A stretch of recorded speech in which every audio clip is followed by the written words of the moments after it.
welcome to Comfort TV, the channel news bringing you verified and balanced news from Nigeria and around the world. My name is Faith Kevin. Thank you for joining us this evening. In the headlines, stakeholders reaffirm case for creation of Awka State in the southeast. Federal government to attempt Guinness World Record with 3.6-kilometer longest dining table in Abuja. Federal Ministry of Women Affairs launched platform to empower 10 million women. Army rescues NYSC, INEC officials held hostage in Awka. Minister Wike Camp accuses Governor Makinde of fielding tension ahead of the convention. It will lead us to convene in Abuja for second Igbo agenda dialogue ahead of 2026 summit. On business, federal government exceeds 2025 borrowing target by 55.6%. Low retail demand, interest increases plunge consumer credit by 17% to 3.54 trillion naira.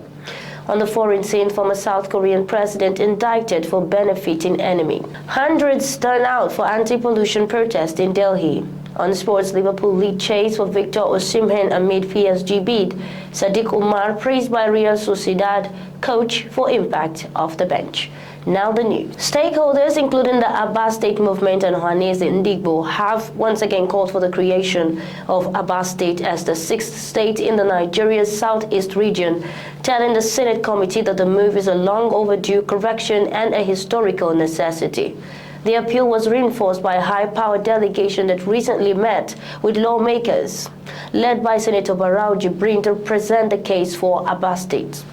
The Awka State movement said that Ohanaeze Ndigbo was first designated Awka for state creation in 2015, with the recommendation reaffirmed in 2018. The movement also reminded lawmakers that the proposal for Awka State was initially submitted to the National Assembly in 1982 and a referendum was recommended in June 1983, but truncated by the military takeover later that year. The group noted that other states proposed alongside Awka included Adamawa, Jigawa, Katsina, Kogi, Taraba, and Enugu, which have since been created, leaving Awka unrecognized. According to the delegation, Awka State is unique for its homogeneous communities, geographically contiguous territory, and strong historical and cultural links. Officials told the committee that the proposed state also has significant economic potential, citing agriculture, commerce, industry, and oil and gas resources. They said that an uninterrupted electricity supply and a skilled, innovative workforce make the region particularly well-positioned for industrial growth.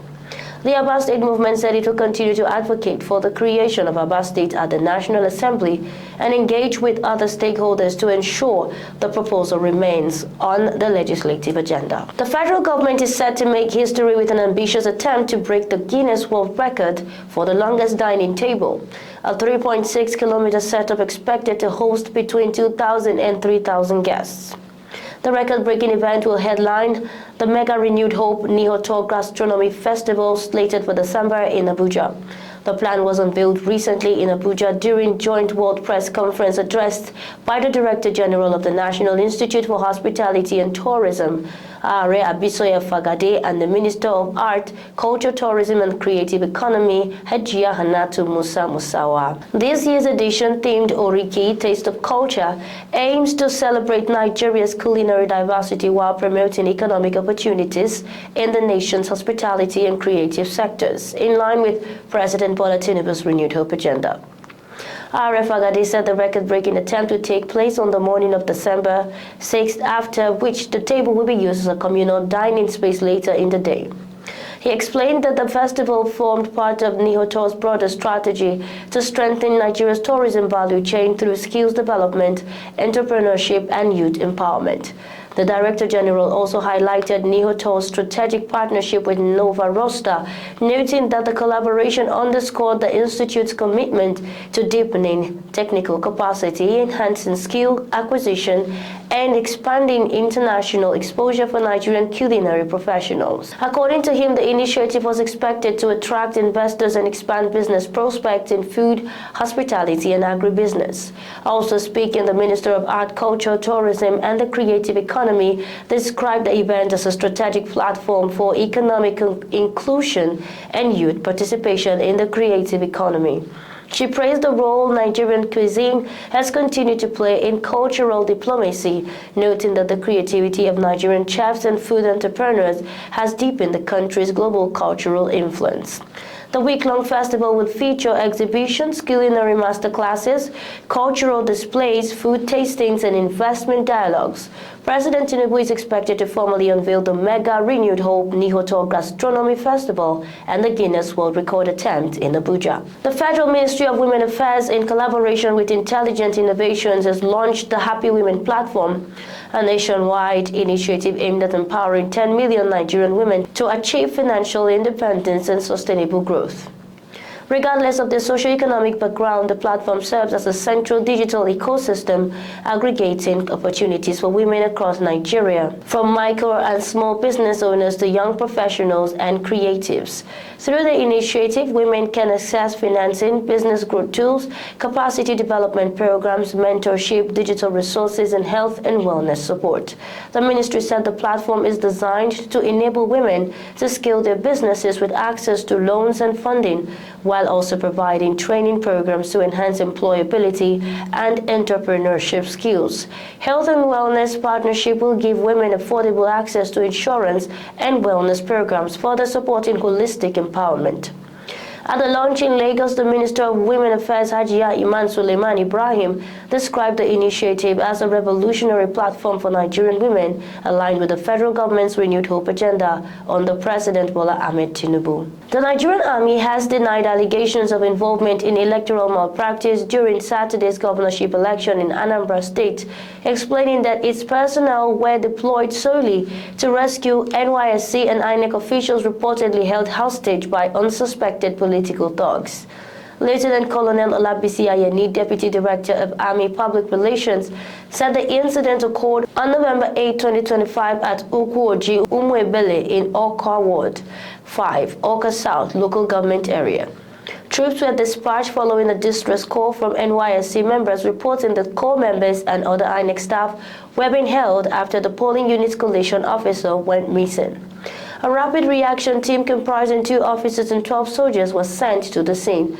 Upon arrival, the troop encountered a tense situation involving political stakeholders, including the Deputy Governor of Anambra State, who questioned the military's presence. Despite the provocation, the Army said its personnel exercised utmost professionalism and restraint. The statement confirmed that the soldiers successfully rescued the NYSC members and INEC officials, escorting them safely to the INEC office and enabling collation to continue uninterrupted. The Army described the viral video circulating on social media as misleading and lacking context, emphasizing that the intervention was strictly humanitarian and aimed at protecting lives while safeguarding the electoral process. A leading member of the Wike-led faction of the People's Democratic Party (PDP), Mr. Timothy Osadolo, has accused Oyo State Governor Seyi Makinde of worsening the party's internal crisis due to his alleged 2027 presidential ambition. Mr. Osadolo, the PDP's deputy national youth leader, spoke against the backdrop of mounting tensions ahead of the party's planned national convention in Ibadan.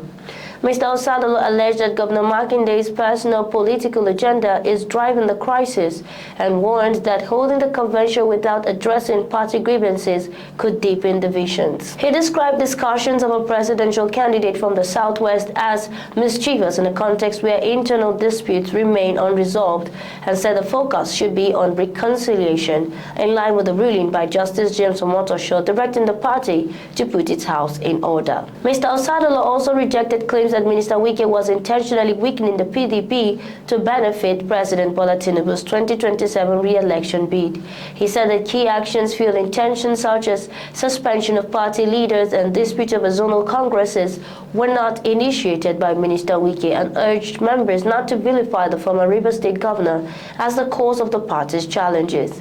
He emphasized that the priority should be strengthening the party first before considering individual political ambitions, warning that internal saboteurs focused on personal goals, risks undermining the PDP's unity and electoral prospect. Prominent Igbo leaders, including Professor Vitalis Orikeze Ajumbe, have announced plans to converge in Abuja for the second edition of the Igbo Agenda Dialogue (IAD), a high-level consultative meeting aimed at shaping a new political direction for the Southeast ahead of the 2026 Igbo Political Summit. Professor Orikeze Ajumbe, a chieftain of the All Progressives Congress (APC) and former Imo State Commissioner, told journalists in Owerri that the dialogue is being convened by Chief Chekwas Okorie, former national chairman of the All Progressives Grand Alliance (APGA) and a respected Igbo statesman. The meeting is scheduled to hold on Wednesday, November 19, 2025 at Chelsea Hotel, Central Business District, Abuja, starting at 10 a.m. with attendance strictly by invitation. According to him, the dialogue was initiated due to the growing concerns among Igbo leaders about the political relevance of the Southeast. This is Comfort TV. The channel news will return shortly with business, foreign and sports news.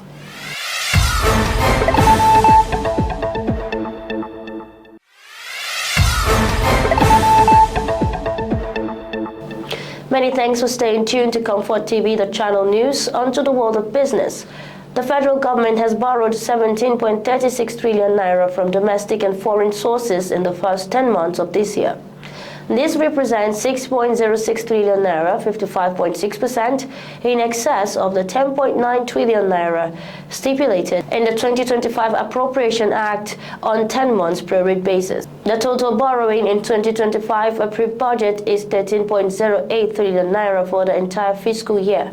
The breakdown of the 2025 borrowing so far shows a 15.8 trillion naira from domestic sources at October 2025 and 1.56 trillion naira from the external sources as at first half of 2025. Meanwhile, the federal government last week initiated moves to borrow $2.35 billion, which equals 3.384 trillion naira via the Eurobond issuance.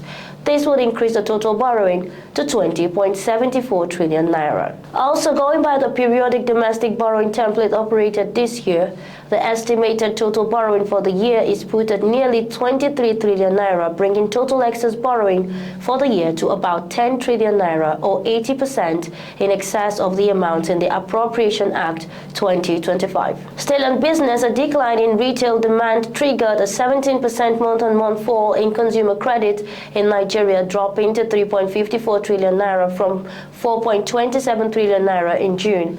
According to the Central Bank of Nigeria's CBN Economic Report, consumer credit comprised 950 billion naira in retail loans and 2.59 trillion naira in personal loans.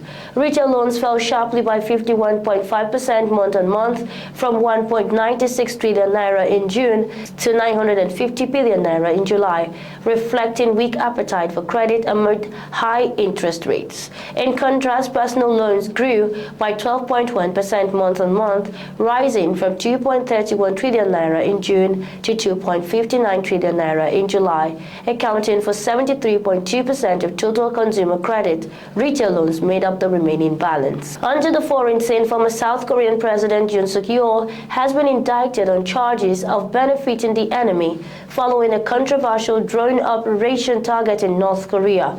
The indictment stems from a special counsel investigation which concluded that the October 2024 drone incident compromised military secrets after the drones crashed near Pyongyang. The former president has been in custody since July, facing additional insurrection charges linked to alleged plans to declare martial law in December 2024. Hundreds of people in Delhi took to the streets to protest against pollution as air quality continues to worsen in India's capital and surrounding areas.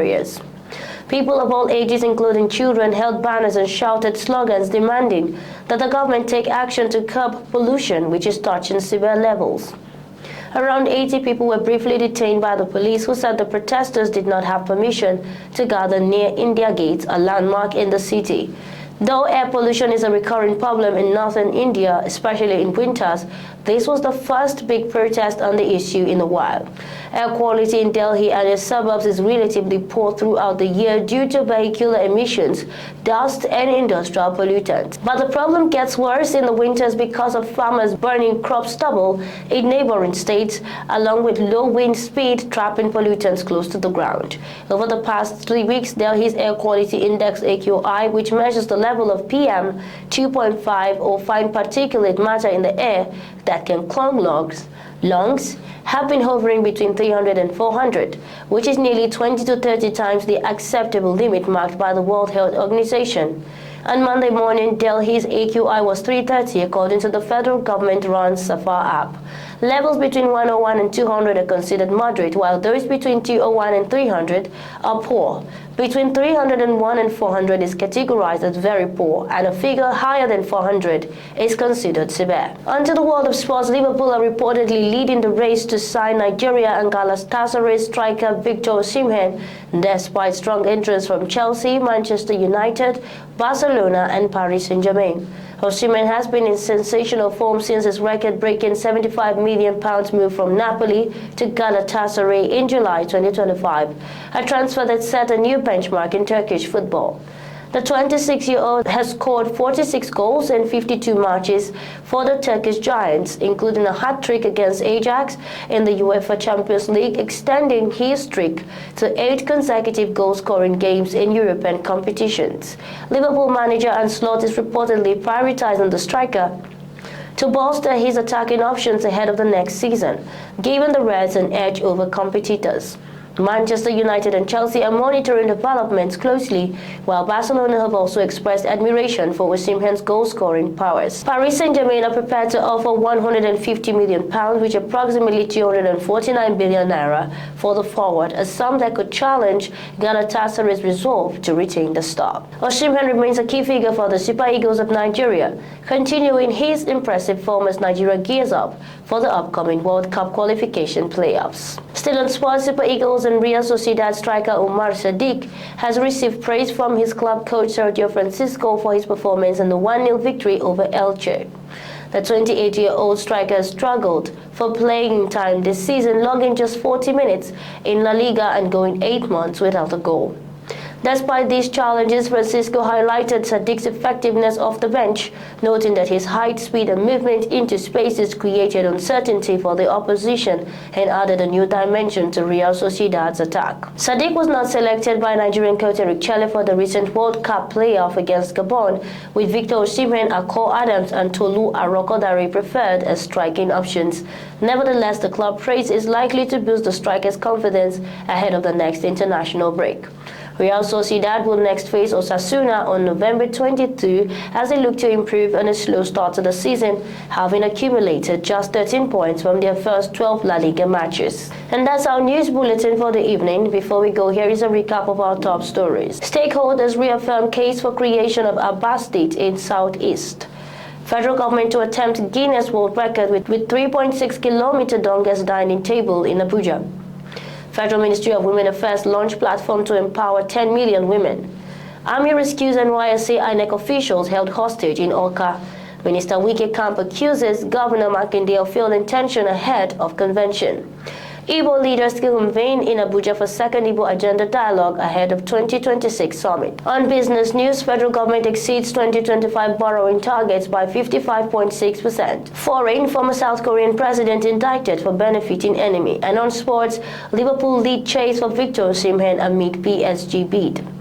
Thank you for watching. For breaking news, exclusive interviews and more, follow us online at ComfortTV.channel on all platforms. Remember to like and share our videos, subscribe to our channel and click on the notification bell so you don't miss out on future updates.